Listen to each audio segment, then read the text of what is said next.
मैं IDFC bank को बधाई देता हूं कि 18 साल की यात्रा कोई बहुत बड़ी नहीं होती है, लेकिन 18 साल की इस छोटी सी यात्रा में भी उन्होंने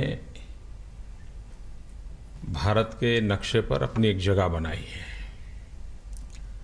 लेकिन अब तक जो उन्होंने जगह बनाई थी वो ईंट, चूना, माटी, पत्थर, टार इसी के द्वारा बनाई थी।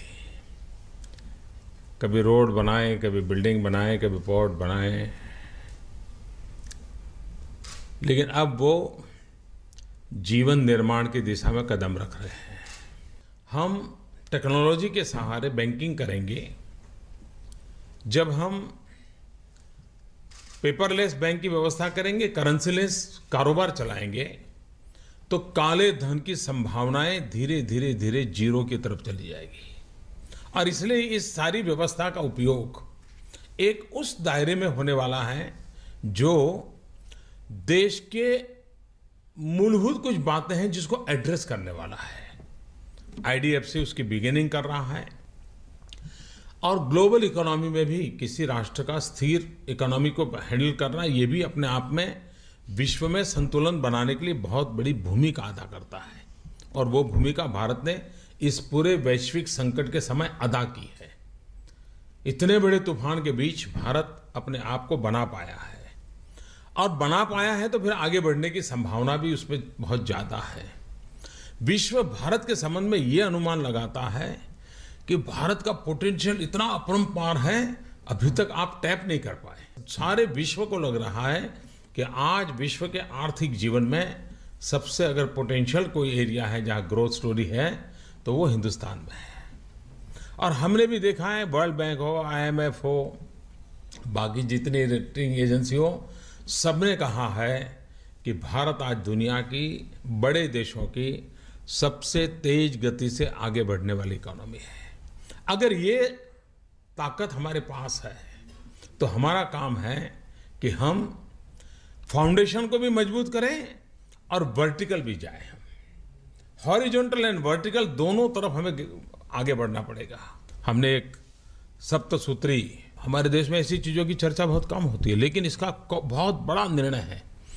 और ABCDEFG ये सप्तसूत्री मेरा कार्यक्रम है। ये सप्तसूत्री कार्यक्रम बैंकों के जीवन में बहुत बड़ा बदलाव लाने वाला है।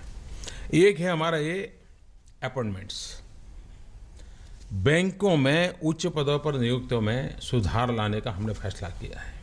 और इसलिए हमने 1969 के बाद नेशनलाइज्ड बैंक में प्राइवेट सेक्टर के लोगों को भी लिया है, वरना नेशनलाइज्ड बैंक से लोग प्राइवेट में चले जाते थे। पहली बार ये रिवर्स ट्रेंड शुरू हुआ है, तो जिसमें एफिशिएंसी को हमने महत्व दिया है। B for bank board bureau, B3।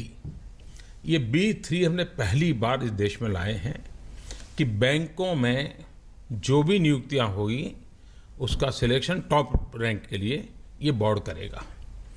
Politically मुझे पसंद आया, उसको मैं एक डायरेक्टर बना दूं और वो वहाँ बैठ जाए, और फिर बाद में जब लोन देनी हो तो वाया उसी से आ जाए प्रपोजल, और फिर पता चले भाई तो PM का आदमी बोल रहा है, देना ही पड़ेगा।